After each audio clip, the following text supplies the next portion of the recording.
Today's episode of the Star Local Media High School Sports Podcast is brought to you by Baylor Scott & White Sports Performance Center, athletes made here. The Sports Performance Center was developed with one goal in mind: to maximize human performance through movement and recovery. Their team of expert performance sports coaches and trainers will guide you to achieve your performance goals. That's the Baylor Scott & White Sports Performance Center, located at the Star in Frisco. This episode is also brought to you by Allen Dental Studio. Located off Bethany Drive in Allen, their office was designed with you, the patient, in mind, which means an excellent and enjoyable experience. From cosmetics to implants, you deserve a perfect smile, and Allen Dental Studio can make that happen. Also, don't want to leave out another longtime friend of the podcast, Tylan Senior Residential Care Homes. With locations in Carrollton and Dallas, Tylan Senior Residential Care Homes offers an affordable, high-quality alternative to senior living. Call now at 469-400-7650. That's Tylan, spelled T-E-X-S-E-N, Tylan Senior Residential Care Homes.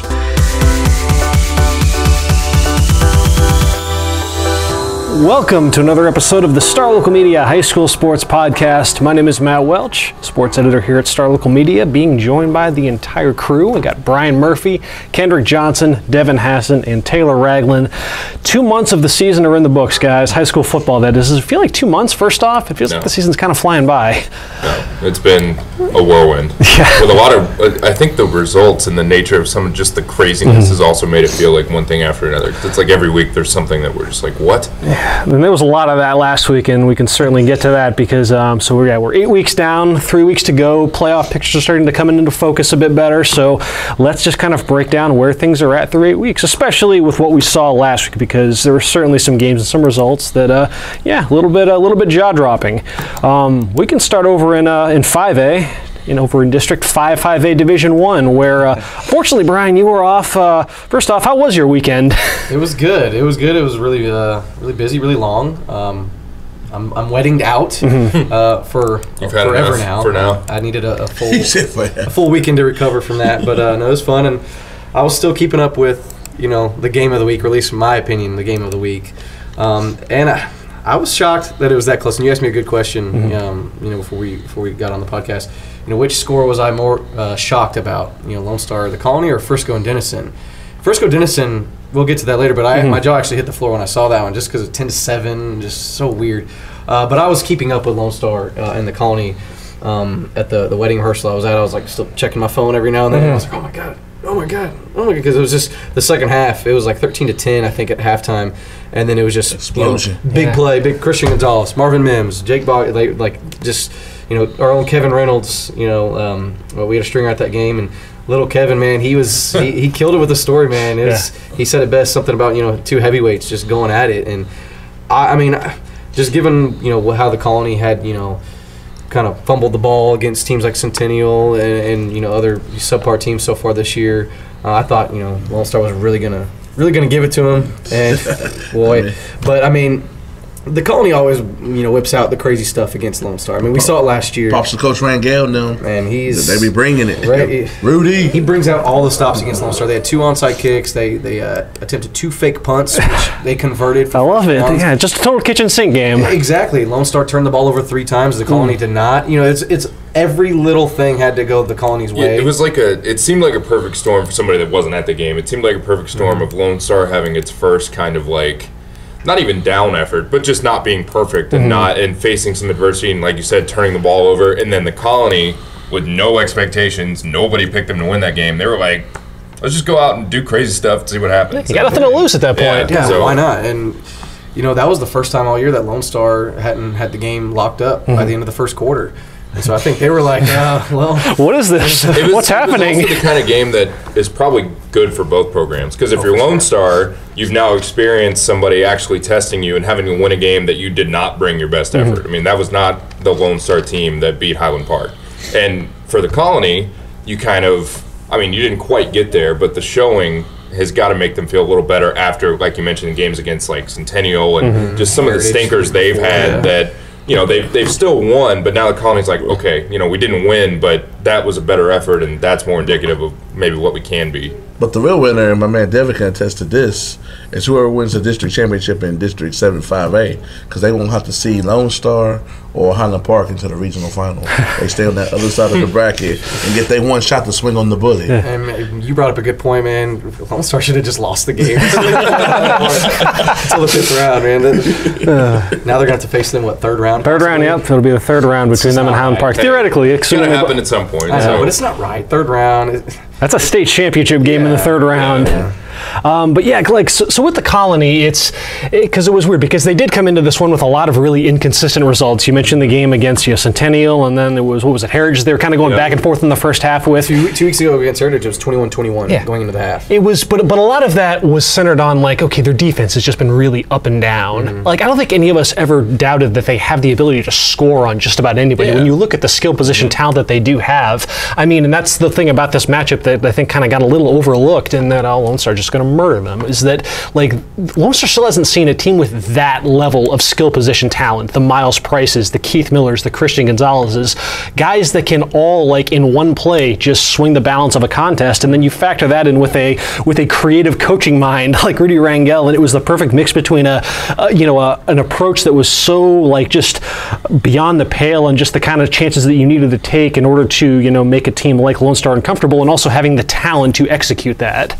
And yeah, you got a game that was every bit as good as its predecessor, albeit in a completely different fashion, because it looked like this was going to be kind of bearing some shades of that meeting last year in the first half, and then like you said, 3rd, 4th quarter, it was just haymaker after haymaker. And yeah, Jake Bogdan with the game-winning touchdown run with what was like 3-4 minutes left, and a little over 4 minutes left. It was a 55-yarder.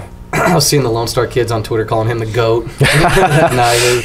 It's pretty entertaining, man. He's been a really low-key, major player for them this past year. Guys like Marvin Mims and Garrett Ringel, they're getting all the shine, on that team, and obviously the defense. But Jake Bogdan is a guy that should deserve more recognition. It was really good to see that he had those 2 big second half touchdowns. It does also just go to show how freaking good this Lone Star team is, that even despite all of that, again, the ultimate kitchen sink game from the Colony, and it still wasn't enough. It's going to take a pretty stout effort to take down this team if somebody is able to in the postseason. And even though the Colony didn't win, that was a perfect, outcome for both sides. Obviously it stings for the Colony. They expected to win. They always do. But, Lone Star, they needed a game like that, because if they would have got punched in the mouth like that, even 1st, 2nd, 3rd, 4th round of the playoffs, and they, hadn't been in that situation before, maybe not know how to react, who knows? Then they'd be, obviously not headed to state, like the #1 team in the state should be. And the Colony, they lost in the 1st round of the playoffs last year after that great season. Yeah. So they needed a game like this as well to kind of say, hey, maybe we do have the confidence. We are good enough, to be, competing with these the state's elite. So it was a much-needed game for both sides. Particularly when you look at what's ahead for the Colony now as they enter this stretch. That this is the stretch that's going to ultimately determine what they are and where they stack up in this district, because this week it's Wakeland, next week it's Independence, and so yeah, to have a performance like this to at least get you a little bit of momentum, you'll see. We'll see what it means. But yeah, that game sounded like an absolute thriller, man. And then over in District 7 5A Division 1, you guys alluded to it earlier. We're inching ever closer to McKinney North and Mesquite Poteet for a potential district title. So yeah, how are we between Kendrick and Devin? How are we feeling right now with just a few weeks left of this thing? Well, first off, you got to see McKinney North for the first time, Devin. So yeah, just what was your read on your first look at the Bulldogs as they were able to pull away and get a win over West Mesquite? They're about as advertised as far as Kendrick's scouting report. They rolled up over 600 yards and 56 points. An offense that's just going to be really, really tough to slow down. But on the other side of the ball, there's question marks. West Mesquite, for the most part. Now, to McKinney North's credit, they did shut out West Mesquite in the 4th quarter on Friday. West Mesquite kind of shot themselves in the foot a couple times, but to hold them to basically 2 first downs on those first 2 drives and allow them to turn, what was still a game that had some doubt into a comfortable lead and a comfortable win. Credit to that McKinney North defense then. But again, for the first 3 quarters, in the 3rd quarter in particular, they combined for 42 points. It was just trading touchdowns up and down the field, and I think that's what you're going to see a lot from McKinney North going down the stretch. Maybe not. I think they'll beat John Tyler this week. That's obviously another huge game because there's 3 undefeated teams at this point. Yeah. McKinney North at 4-0, John Tyler and Poteet both at 3-0. I do think that McKinney North is better than John Tyler this year, and they'll go 5-0, and it'll set up the showdown with Poteet at the end. But again, it's going to be that defense, and that's going to be the biggest question mark, and not just in that Poteet game, but as they go into the playoffs. What as far as the we'll learn kind of how that three-way log jam is going to sort itself out in the weeks to come, because what is it? McKinney North and John Tyler, that game's Thursday. Poteet and John Tyler's the following week, and then McKinney North and Poteet the following week. So as far as the number 4 seed goes, though, kind of what's y'all's read on that right now as far as who might have the inside track between the other 4 teams in the district? I'm leaning Texarkana, and I don't like talking about teams I haven't seen play, but I think they're good enough that they'll beat West Mesquite, because West Mesquite got to go that travel. Yeah, get on that yellow dog and travel for 2 hours and make a big difference. Yeah, it won't make a difference. The road trips, it's not nothing big. He's the same guy, people, that said McKinney North was a fraud until this week. Shoot, I think those are a little putting words in my mouth there. But 2 years ago, Texarkana was undefeated, 10-0. Yeah. And West Mesquite went out there as the 4th seed and beat them in Texarkana. I think Texas High, they've had a great run over the last 2 decades. We talked about that. But we even said it last year. How are they going to fare when they're in, without a doubt, a tougher district? And they didn't even make the playoffs last year. Yeah. I still think West Mesquite, they had Ty Jordan is one of the most electric players in this area.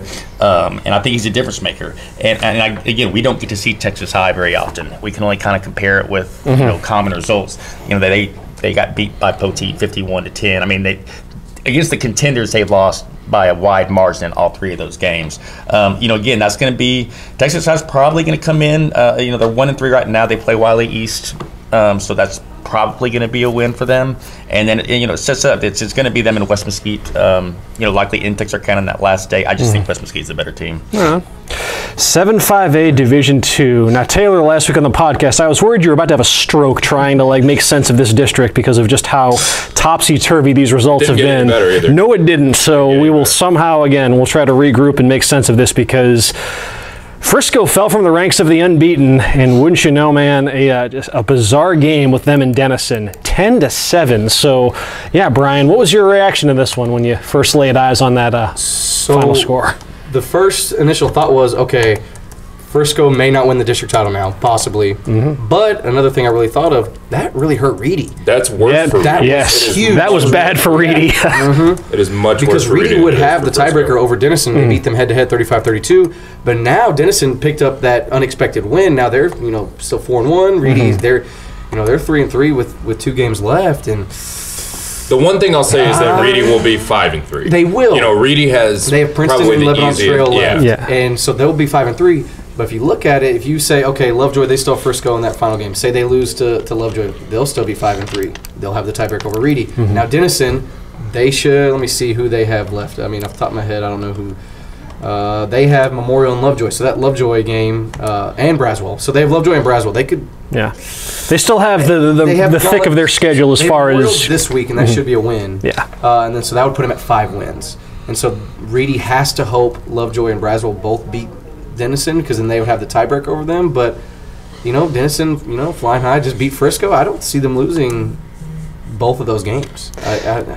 It's crazy. It's going to come down. There's going to be so many 5-win teams and so many tiebreakers. And as of now, it looks like Reedy is going to be. There's going to be a very competitive football team that doesn't make the postseason. It's one of those districts where it's not all just for show either. I think the 5 teams that are competing for playoff spots are very good and very competitive and very solid, and one of them is just flat out not going to get in. And right now, like you said, I mean, it's bad news for Reedy, man. They need to stay tethered to Denison at all costs, because that's the only one that they have among those top tier teams. And that was a rough one for Reedy's chances. Is Braswell the best team right now? I'm not saying.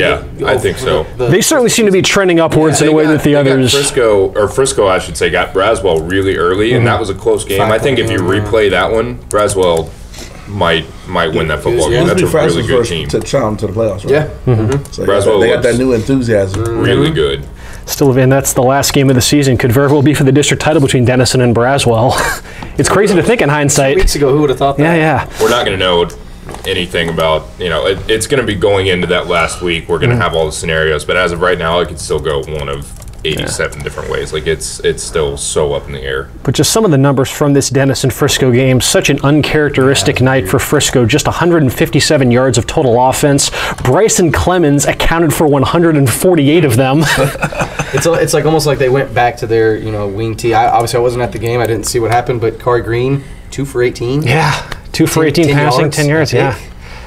They committed 16 penalties for 100 yards. Just everything that had been, that had paved that unbeaten road for Frisco just completely went out the window. And fair play to Denison on that one, because even though Denison, they didn't have a spectacular game running the ball in their own right. They didn't have a running back that cleared 70 yards, but it was. According to these stats, 3 different rushers accounted for at least 18 carries, and none of them had over 3.1. But it was just an exercise in clock control, because you look at the snap count. They run 78 players on offense versus Frisco only running 51. Yeah. And Denison's kind of been that way all year with their. You would think Jadarian Price gets 30 carries a game, but it's really not that way. They haven't been that way all year. They spread it around Asa Osborne, and then they have a couple other guys even that it's kind of been their MO all year to go almost series by series with different guys. So it's not super shocking, but it is shocking that they had as little success as they had after some of the efforts they put up. Yeah, I think it was just kind of a game plan of just keeping that Frisco offense off the field, because you look at Caleb Heavener, the quarterback, 22 carries. You mentioned Osborne, he had 22 carries as well, and Jadarian Price had 18. Yep.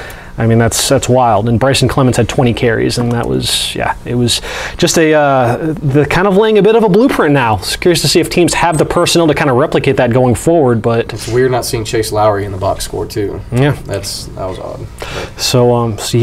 That result definitely rocked the foundation of District 7 5A Division 2. We have some action over in 6A as well that we can get to in just a moment, including we'll be talking with plenty of Plano Senior, Plano ISD, District 9 6A as a whole coming up. And that relates to our student athlete spotlight. I had a chance to swing by Plano Senior High to talk with their stud running back, Tylan Hines, fresh off a huge performance in the Wildcats' big rivalry win over Plano East. And we will see what Tylan had to say after a word from this sponsor. Today's podcast is brought to you by Star Local Media. 14 newspapers and websites with a print distribution of 270,000 homes and monthly page views of 600,000 online. Star Local Media, your community voice for news. And now, let's get back to the podcast. We are at Plano Senior High School talking with Plano Senior running back Tylan Hines. Tylan, first off, thank you for taking the time to join us on the podcast today. Tylan and the Wildcats coming off a big rivalry win last week against Plano East, 42-20. Tylan, you had a big hand in that, obviously. Well, first off, I mean, the Plano East game just means so much around this campus. So to get that rivalry win, just what was the energy like afterwards and just celebrating that one? Of course, it was like Plano City champs. And that's it's a big rivalry. So just for us to put in our hard work, and that paid off to give us that result.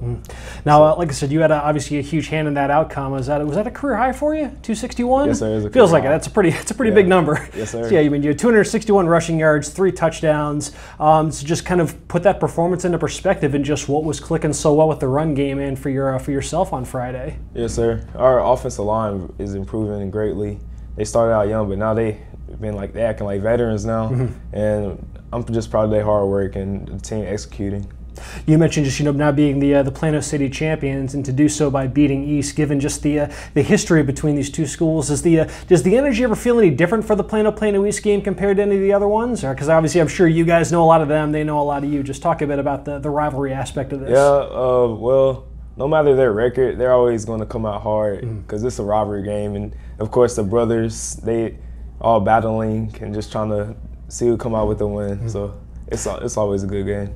And now you've kind of come on strong these last 2 weeks, especially because you were pretty big the week before in the win over McKinney. Is there anything that's kind of changed for the offense that's kind of enabled you to get going to this capacity, or? Really just working hard, just touching up on some few factors, and we just been improving, really. All right. And I mean, the offense in general just has been in a nice way for quite some time now. You can throw the ball, you can run the ball. Yes, sir. So just talk a bit about kind of working with this offense this season, and just what has kind of enabled y'all to kind of take that next step in just your overall productivity. Well, yeah, of course, we got a good passing game and running game. We have a lot of targets on the team, like Christian Sabatini, Nolan Williams, Jaden Chambers. We have a great quarterback, Oliver Towns. Our line is progressing, everything is just clicking well. Now this is your second year running as a running back here at Plano. Last year you were with kind of a three-headed running back trio between you, Kyron Cumbie, and Cody Christ. Kyron has since gone on to graduate, but you can kind of see a little bit of a comparison between you and Kyron with just your ability to kind of take any carry and seemingly take it to the distance. Just talk about kind of getting to, I guess, play with Kyron last year and just kind of the influence that he had on you. Oh yeah, Kyron took me under his wing. He was a real great player. He taught me a lot of things, and I appreciate him for that. He's doing well in the college level right now. I appreciate everything. Now you guys are obviously both very fast. I know he's got a couple years on you, but could you ever beat Kyron in a race last year? Or? No, sir. Nah. He was pretty fast. He's world-class speed. Yeah, I mean that obviously, and not just Kyron, but there's there's a lot of storied running backs that have come through this program. Not just guys like Kyron, but like even just over the last decade, guys like Brandon Stevens, Rex Burkhead. I mean, the running back position, it means something here at Plano Senior High School. So just what does it mean to you to try to help kind of carry on that tradition and that legacy of Plano running backs? I mean, I feel like I have big shoes to fill, and like Plano's always had great running backs. So I mean, I feel greatly happy to just be rewarded to start at running back right now. So, I mean, I'm honored. Now you guys are coming up with a pretty big stretch. Over these next few weeks, you get Jesuit, this Friday, then Boyd, then Prosper. As you guys look to try to lock down a playoff berth, I believe a win Friday would do that. Could potentially lock down a playoff spot. So just in order to, I guess, bring that goal to fruition, just kind of talk about what needs to, I guess, continue working well for the Wildcats in the weeks to come. I believe we just need to keep doing what we're doing right now. Just improving every week, day by day. We'll just work hard, and we'll get that spot in the playoffs. Awesome. Well, guess what, Tylan? That is all I had for you, man. Hey, I appreciate you taking the time to chat. Once again, this is Tylan Hines, running back here at Plano Senior High School. They look to keep rolling Friday at Jesuit. Should be a fun one. Yes, sir. Big thanks to Tylan Hines for taking the time to chat for our Student Athlete Spotlight, and let's keep on sizing up where things are at with our respective high school football districts over at 6A, and we just finished talking with the stud running back for Plano Senior, so let's stick with that and talk about District 9 6A, which feels like we're starting to get a little bit of clarity on the playoff picture. We might have an idea of who our four teams are. Say, at least the teams, maybe not. The order, the order is still way up for the end of the year because we have three teams that are tied for second place at 3-1 with Prosper, Plano Senior, and Jesuit, and wouldn't you know, two of those teams play this week, Plano and Jesuit. Taylor, you got to see the rivalry game, the latest installment of the Plano East rivalry, and we were talking about just this all the progress that Plano's made through the air, and lo and behold, oh yeah, they can still run the ball pretty well too, and you got to see that with Tylan Hines. Yeah, and it kind of went back to an offense where they didn't really have to stretch the field too much.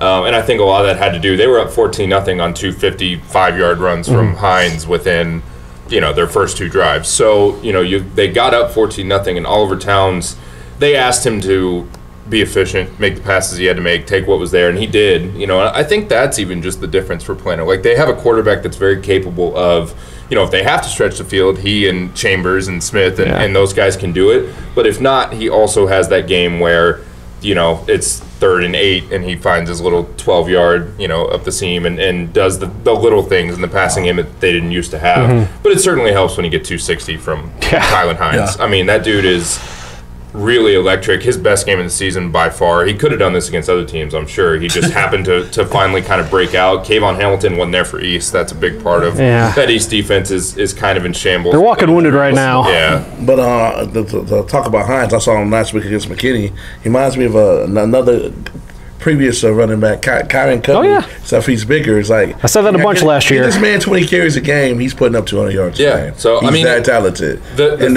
the quarterback Towns, very impressed with him. Very efficient. You said the third downs last week. I know you were in the McKinney game. They completed a 15, 2 12s, a 6, and a 5 in that first half to get that 42-14 lead. And what you said is exactly what he did last week. Yeah. It was he had to do it. It was like that against Plano East too, because they didn't punt until like their 5th or 6th possession, I think. I don't remember exactly what it was, but they scored on a 4th, like way down inside East territory. They made plenty of 3rd down conversions, especially like right at the beginning of the game.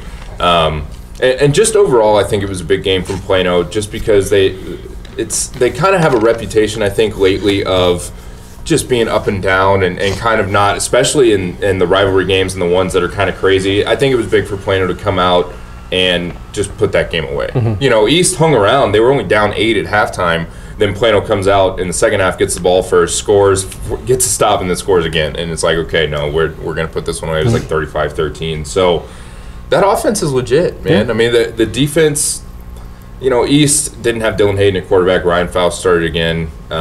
You know, Trey Jones Scott went wild. Trey had a big game. Yeah. He had a great game in his own right, but that offense is just not doing a whole lot to test defenses right now. I mean, Trey's going to have his nights where he just goes off because he's just athletic enough to have that kind of night. I mean, he had like 100 and, I don't know, 60, 70, something like that total yards of offense. He's just that good that he's going to get some people. But the Plano offense, I think, is what really impressed me. Like I said, they have a legitimate quarterback that can run that offense. Hines is so explosive. They didn't even really use Cody Chris. They didn't really even have to. They put him in a couple times in the red zone, you know, out of that Wildcat like they like to do. They didn't really have to even go to him. Was he being used a bit more in defense? Yeah, he played a lot of defense and obviously, you know, very good. But at the same time, it's nice to have a night where you don't have to, you know, even empty the tank. It was just a good, solid, efficient offensive performance, and it was good enough. It's that was Plano's third win in a row, and they're right in the thick of the playoff mix. Now they do have a pretty challenging close to the season with a game, you know, Friday against Jesuit, and then 2 weeks after that they face Prosper. And then, so if there are two teams that could potentially kind of sneak up and maybe threaten for that last playoff spot, you know, they've both surrendered the head-to-head to Plano, so they'll have to find a way to leapfrog the Wildcats. But this Friday's game between Plano East and McKinney feels like a playoff eliminator. Yeah. Whoever lose, see next year. Yeah. It's hard to say who. After seeing both of them play, I'm leaning towards McKinney, but it's basically the do coach talking. I don't like doing the cliche.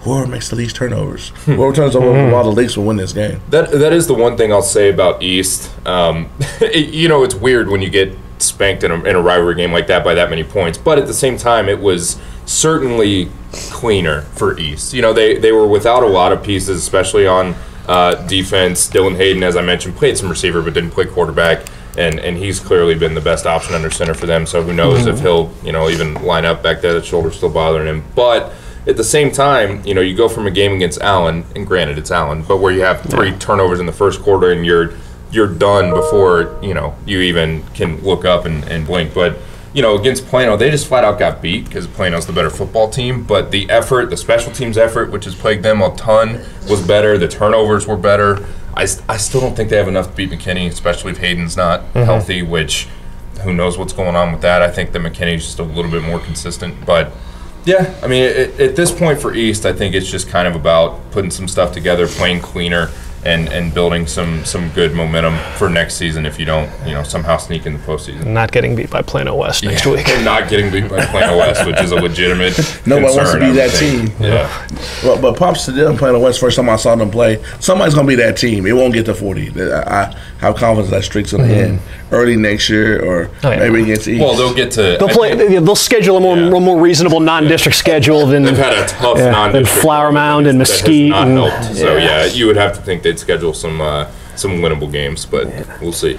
The other notable takeaway from 9-6A on Friday was there was a battle between the last 2 remaining unbeaten teams in the district, Allen and Jesuit, and question, guys, who's the only remaining undefeated team in District 9-6A? Allen wasn't playing any games. No, let's put it that they way. weren't. That's some things just never They went change. a little deeper in the playbook, it seemed like, and kind of reminded everybody. It was the first time since the opener against Cedar Hill when it felt like Allen kind of unchained its offense.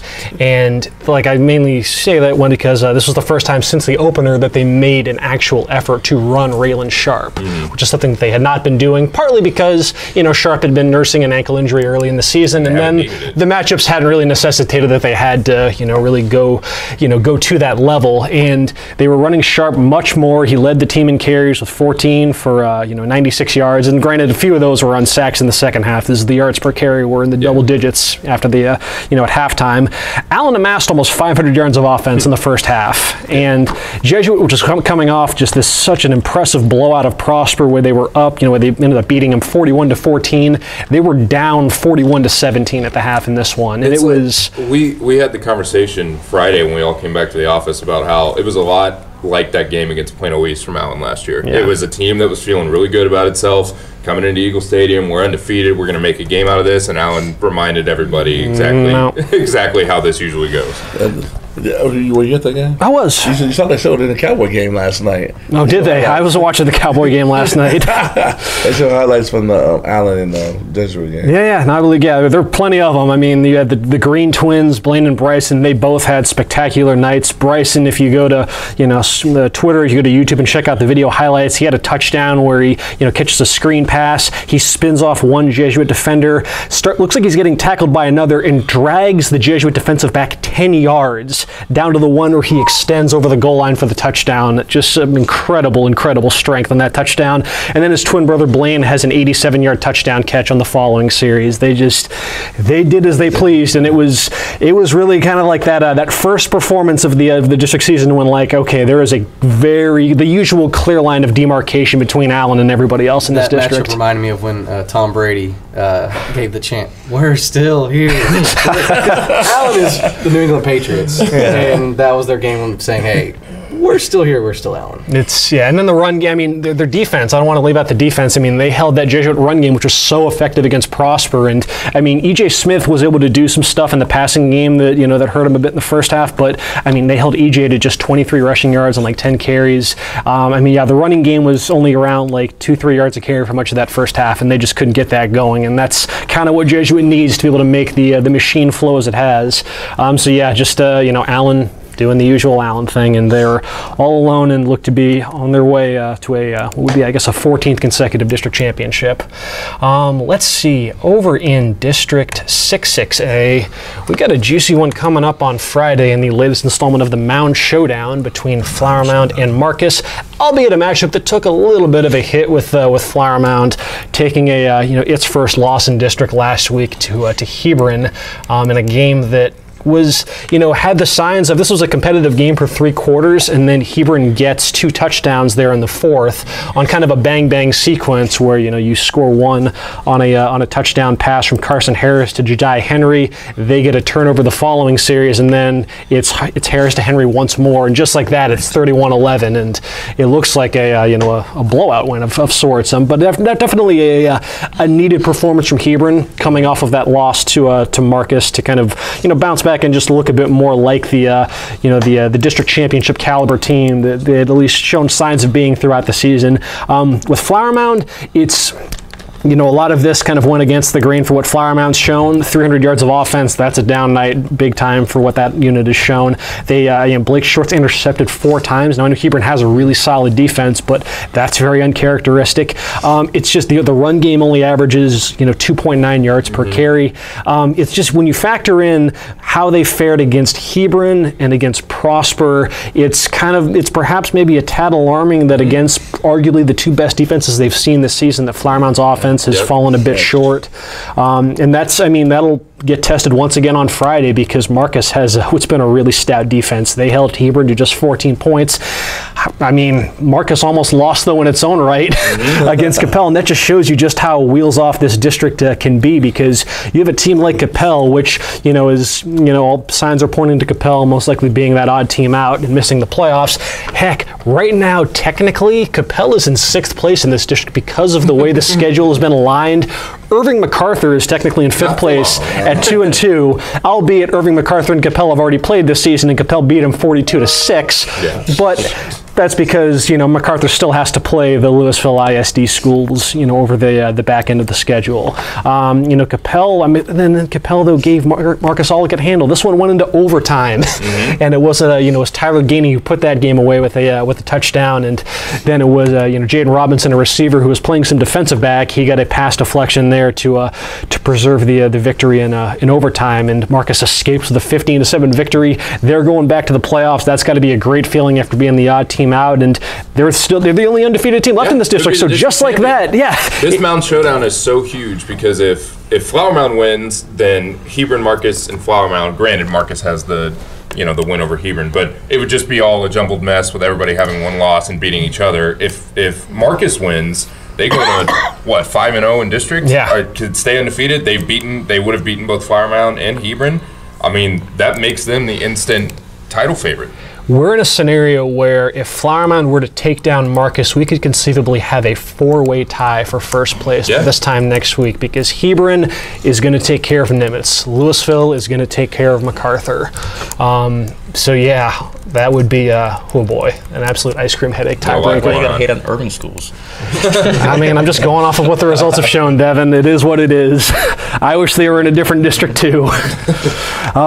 So yeah, it is. We're shaping up for a pretty fun little home stretch for District 6-6A.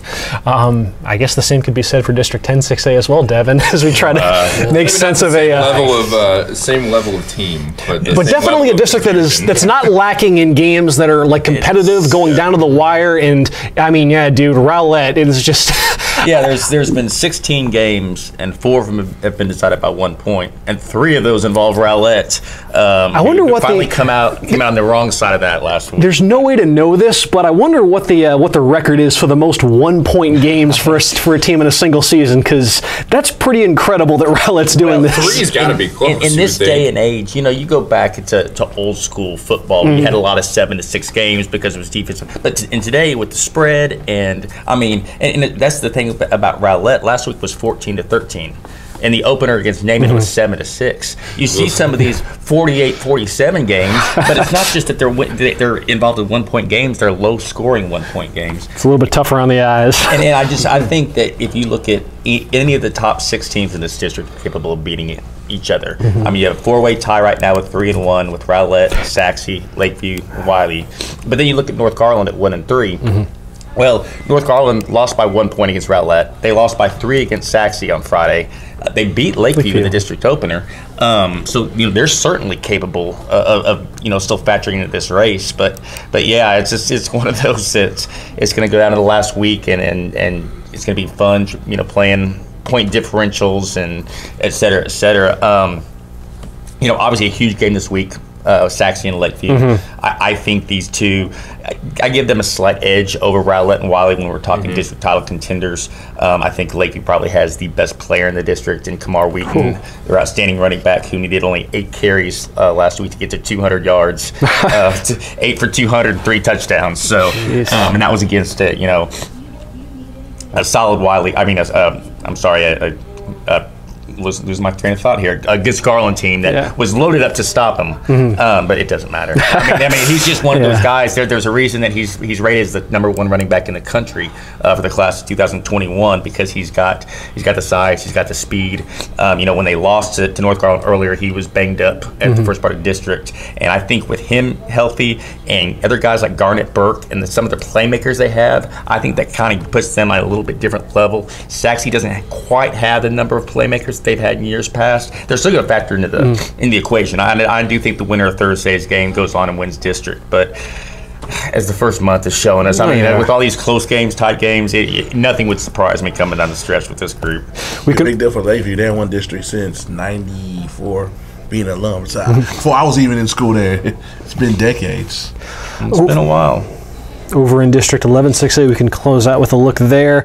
Oh boy, how big a sigh of relief do you think Jeff Fleener and his staff were breathing after Friday over at Mesquite? And we talked about it last week. It's almost a de facto playoff game for Mesquite. Not that they close with Rockwall and Longview. Not to say that Mesquite's not capable of beating Rockwall or Longview, but you don't want to be in a position where that's a must-win. What'd I say? So are they capable of beating Rockwall? I was going to say, if you don't want to say it, I'll probably go ahead and say no, capable of beating. They're not going to beat either of those two teams. You know what? They hung with Rockwall for 3 quarters last year. Longview, not so much. And again, Rockwall, when we talked about it a couple weeks ago, we didn't know if they were going to be at full strength. They obviously are, and then they got back to 100%, not necessarily 100%, and it showed they beat North Mesquite 76-7, and just putting up those numbers. But yeah, I mean, as far as last week against Tyler Lee that came in, a team that came in 2-0, and just Mesquite's down 14-3 going into the fourth quarter. They just couldn't get anything going. Tyler Lee has Jamari Miller, an outstanding sophomore running back. They just pounded him on the ground, and Mesquite just couldn't get their offense on the field and get them in any rhythm because they were never out there. Yeah. And finally, Mesquite's able to break through. Ladarius Turner scores on a touchdown run early in the fourth quarter. They go for 2 and make it a 3-point game. And even then, though, Tyler Lee just kept playing keep away. And the defense finally got caught, made the stand to get him the ball back. They had a huge play. Dylan Hiller McGill finds KB Frazier for a 41-yard gain with less than 20 seconds left. They go back to Jatravian Rudd, who catches a 4-yard touchdown pass with 7 seconds left as they complete the comeback. And like I say, a season-saving victory potentially, because Mesquite now sits at 3-1. They're tied for second place with Rockwall at 3-1. Longview, obviously, the lone unbeaten at 3-0. But again, we'll see what happens. Y'all already writing it off as they're going to finish 3-3. Coach Fleener, I believe y'all have a chance to win both those games. But even if they don't, there's a good chance that they finish in a tiebreaker situation. And having already, they lost the head-to-head against Horn. So having that head-to-head now against Tyler Lee could be huge at season's end. And then with Horn, are we looking at a scenario where it's basically win and you're in for Horn and Tyler Lee at the last week of the season, or just what's the read right now and kind of where Horn's at relative to the rest of the district? Horn is 1-2. And they do close with Tyler Lee, but they have Rockwall Heath and North Mesquite, the 2 winless teams coming up next. So there's a very good chance they'll be 3-2 going in that game. Lee, meanwhile, has that Rockwall Longview back-to-back. Okay, so they're going to be. They're probably going to be a little bit 2-3. So yeah, but then you start to look at it. Tyler Lee beats Horn in that final game. Then you have the Lee, Mesquite, Horn all tied at 3-3, and that's when the point differential and everything comes around. But yeah, if Horn wins out, they're in. And obviously, Tyler Lee would have to really pull something special out to knock off one of the big 2. And so, even if it does come down to that last game, it's no winning you're in type situation. Okay. It's a win. If a Tyler Lee wins, and you go into all sorts of tiebreaker chaos. Alrighty, that's a look at kind of where things are at. 8 weeks in the books. We got some more fun stuff coming up later this week. We'll be back on Thursday to talk about our game of the week and some of the other marquee matchups that are going on for our coverage area. Otherwise, folks, that'll do it for this episode of the podcast. Appreciate the entire gang for tagging along for this one. Folks, you keep enjoying your week, and we will talk to y'all later.